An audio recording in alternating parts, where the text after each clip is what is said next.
กู้รถเด้อฝนตกรถแผนกโยธาตกห้อง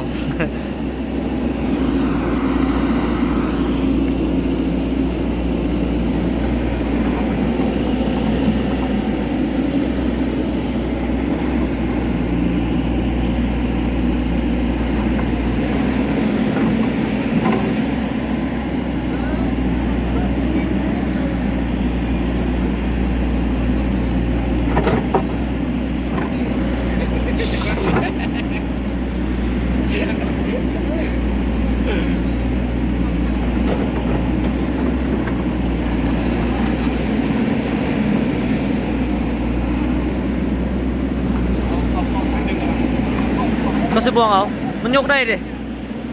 รถน้อยๆก็สิบวงเอามันอยากยกก็ยกอยากเอาลงได้ดิจะบ่เสียหายรถ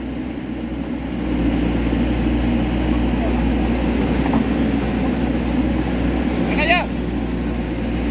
เอาก่อนทุกคนนะ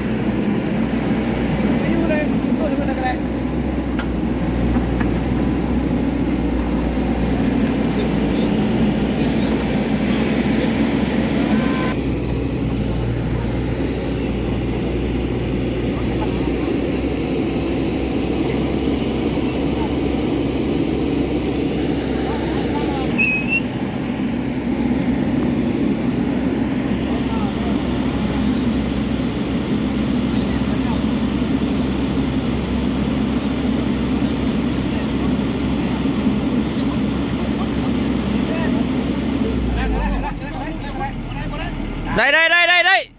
ได้เบิ้ลน่ะ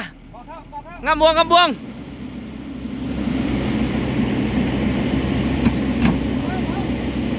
ยกแขนขึ้นยกแขนขึ้นพร้อมพร้อมใช้เปิดแม่ลองนะ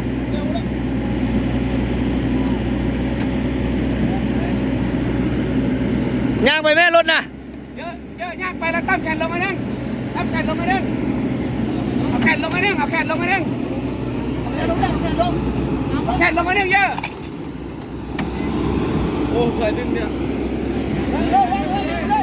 เอาแขนลงมานึ่งเยอะเอาแขนลงกำลังก้านรถเยอะ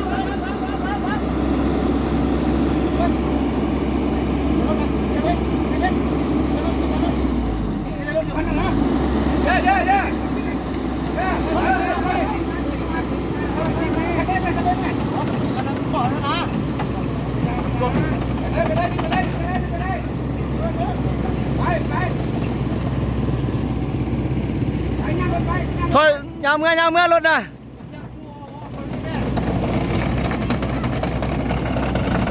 หมุนปุ้ยเลย